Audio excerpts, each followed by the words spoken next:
going on, everyone? I'm Chase, and welcome to my review of Candyman, the 2021 version, which is a direct sequel to the Candyman of 1992.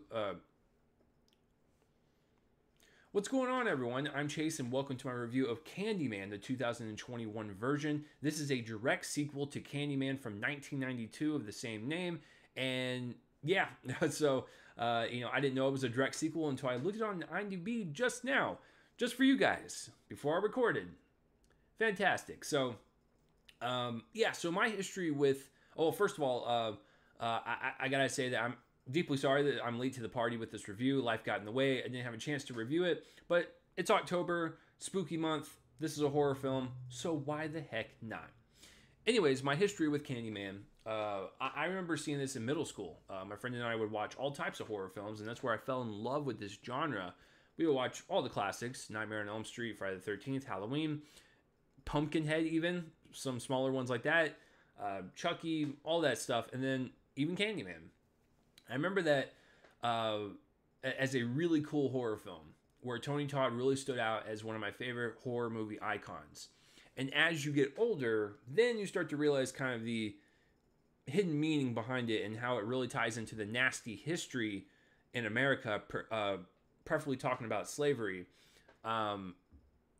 When you grow up and you start realizing that's what the film is actually about, it's this boogeyman that like kind of attacks people where justice is actually like warranted. It's just when you're a kid and you watch, you're like, ooh, cool, blood, guts, and since I'm as I was a little boy, I was like, I hope there's like some boobies or whatever. It's like such small peanut minds we were, but as you get older, you start to appreciate films more, and you understand like what the filmmakers were trying to accomplish. And Candyman was definitely one. Now, as I'm sitting here older, it is definitely a film that has made its impact for the better, and it's one of the classics for sure. And I cannot believe my God, it's gonna be 30 years old next year. Insane. So so that's my history with the original one. As far as this one goes, I remember seeing the trailer for it, and I was curious because I like Yahya Abdul-Mateen II, and of course Nia DaCosta, director, she is going to be directing the Marvels, So I was like, okay, so someone somewhere sees something in this director, and I really hope she brings it. And I'm glad Jordan Peele's using his name and his presence to produce it, co-write it, and so to kind of push it forward because this is really important to him as well. So a lot of things going for it to where it could just be a smash hit, especially when we're still in the middle of the pandemic and this comes out in theaters only.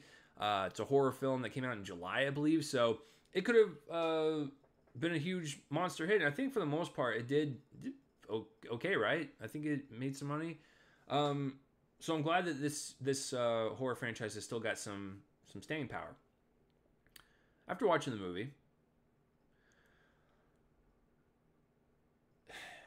it's okay. I was not as blown away by it as I was the original, and I think it's because with this film and its themes and messages about gentrification, the racial topics, all that's fine and dandy, but it feels like this film is definitely not subtle about it whatsoever, which in that case, you're going to have people that don't understand these types of issues, so you need to kind of like come at them with a bullet and really kind of like make them understand, and you have to be aggressive with it. I totally get that. But for me, it didn't really work. It really felt like, they just had to tell us the themes and the messages in the dialogue at all times. And it's like, I get what you're going for. And so to be that transparent and to be that open about it, it just really feels like, I guess they don't trust the audience to like pick up on that. Not to say that the filmmakers think that we're dumb, but that's the way it felt. Some of the stuff works for sure. I think that's my only issue with it really. It's just kind of like the overall themes and the messages really just kind of seem to hit you over the head with it and don't really blend as well as I thought it would. That's my only gripe. Everything else, fantastic. Nia DaCosta. She knows how to set up a scene. All of her scares and all of her reveals were so drenched with terror, just this unsettling, nervous feeling. She didn't reveal a lot, which was really cool. So she forces you to kind of play a lot with your mind and really kind of fill into the pieces. And that to me is more terrifying than just flat out revealing something. But just kind of show us like glimpses here and there, a shadow or just whatever. And that to me makes it even more terrifying to watch. And she knows how to set up a horror scene. I want to see her tackle another horror film. I really do. So this showed me that one, I'm excited to watch her direct the Marvels, and two, I want her to direct another horror film. I don't care with who or how long it takes, but she really knows how to block scenes, and it really shows in just the sound design and making it kind of unnerving to hear because the sound design is a little louder, it's a little disorienting, and so when you're watching that with the scene, it makes it even creepier. So definitely some really good stuff there in terms of the suspense and the terror that is brought along with this. So yeah, I want to see her directing another horror film, and so that's pretty much it when it comes to that. Some really great cinematography that kind of like go along with it that I thought were really cool. Really just kind of interesting angles and just reveals of like the Candyman or like whatever's chasing them. It's just really good stuff. And so it doesn't, reek of those horror films that, have shaky cam and don't really know how to like set up shots or make it look pretty or anything. It's just kind of like they slap it together and they throw it into a theater as fast as they can. This looks like they took their time with it, and I appreciate that. I love slow burn horror cinema, so keep it coming. The performances. Yahya Abdul-Mateen II, great lead. I always love this guy. I think every time when he's in something, whether it's something as big as like an Aquaman or like a mid-tier movie like Candyman or even the small screen like Watchmen, he has always surprised me. He brings his A game every single time, and I'm like, how come no one talks about this guy more? He deserves it. The woman that plays his wife in the film, Teyonah Parris, also really great. They really make a great couple. A lot of friction there for sure, but that's their characters.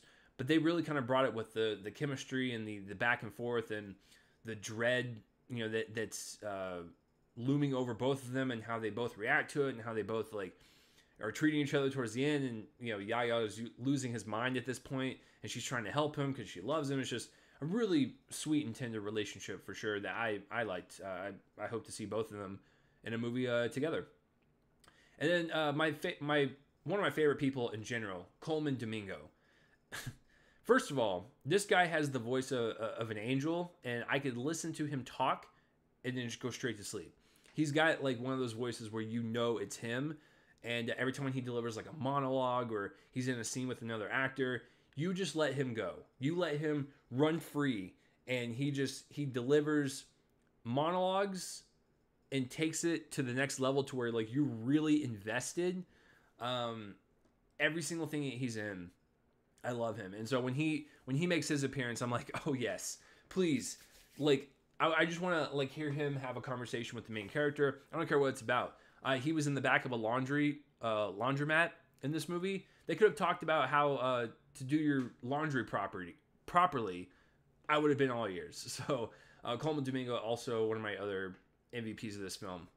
But everyone does such a great job that even with hammering over the head with the messaging and not being really subtle about it, they make it work, to the best of their ability, because they're all great performers. But yes, that's about it. I mean, honestly, there's not that much to say. If you're looking for a horror film to see this Halloween season, I don't know when it's going to be available to rent. I'd say check it out. Compared to the first one, it is a direct sequel after all. And the end of this film I liked it. It was really cool. Maybe there's a specific character that pops up, but other than that, I still prefer the original. But exploring this kind of universe and the story and the thematic stuff and the characters, like I want to see this world explored for sure. For this one, it just doesn't work all the way for me, but I wouldn't mind seeing more. It's not terrible by any means. I just don't think it's as great as other people are making it out to be. I want to see Nia DaCosta take on other projects for sure. I think she's super talented, and this is a great showcase for people that don't know her. And this one just kind of goes down the middle for me. So let me know down below what you thought of this version of Candyman. It is a direct sequel. I don't know why I keep saying version. Let me know down below what you think of the original. How does it stand out amongst all the horror greats? Like, is it as iconic as people are making it out to be? Is that justified? I think it is. But let me know down below, and then what you think of this one as well. So that will do it for this review, guys. I'm Chase Lee, and tune in next time for whatever I review next. I will see you guys later.